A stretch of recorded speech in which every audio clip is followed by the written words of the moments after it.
कविता 11वी. नाखव दादा नाखव दादा, खाडी पल्ल्याड न्याल का खाडी पल्ल्याड, यावेळी सोन्या तुझं काय काम आहे.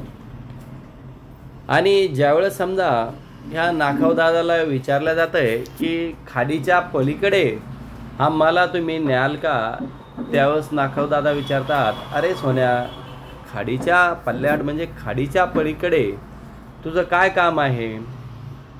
खाडी पल्ल्याड उंच डोंगर, डोंगरावर हिरवे रान, सकाळच्या कोवळ्या उन्हात दिसेल किती छान छान.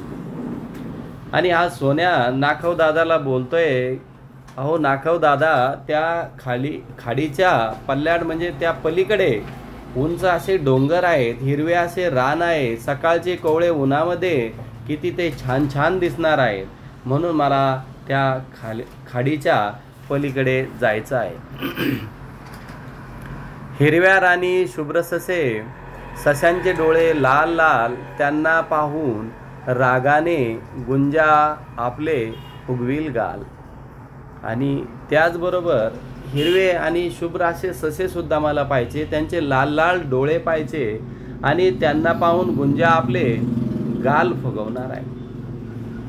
फुला फुलात फुलपाखरे, फुलपाखरांचे सोनेरी रंग, उन्हात त्यांच्या संगे नाती, पक्षी आपले फुलवून अंग. आणि नाखवदादा ह्या खाडीच्या पल्ल्याड फुला फुलात किंवा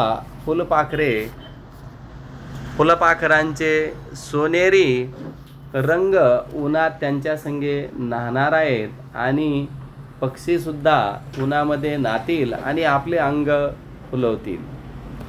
पाना पानात दवबिंदू, दवबिंदूचे हिरे लाख, कवळ्या उन्हात झगमगती आभाळाचे निळे पान. आणि पाना पानावर दवबिंदू पडलेला आहे, दवबिंदू जणू काही एखाद्या लाख हिऱ्यासारखे दिसत आहे. कवळ्या उन्हामध्ये झगमगणारे आभाळाचे नवीन पाख म्हणजे पंख आहेत. आभाळात रंगीत ढग, ढगामागे इंद्र कमान, कमानीवर घेऊन झोके, पाहावची आहे खाडीची शान.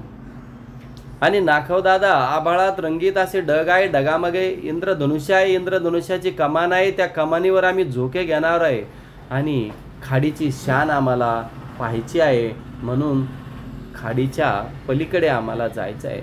नाखवदादा नाखवदादा, खाडी पल्ल्याड न्याल काय, सोनसळ्या कवड्याशा न नेऊन चालेल काय.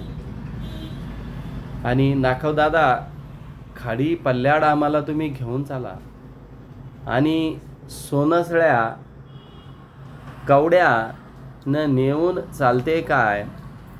नाखवदादा ह्या सोन्यासोबत बोलताना खाडी पल्ल्याड नेण्यासाठी तयार होत आहे.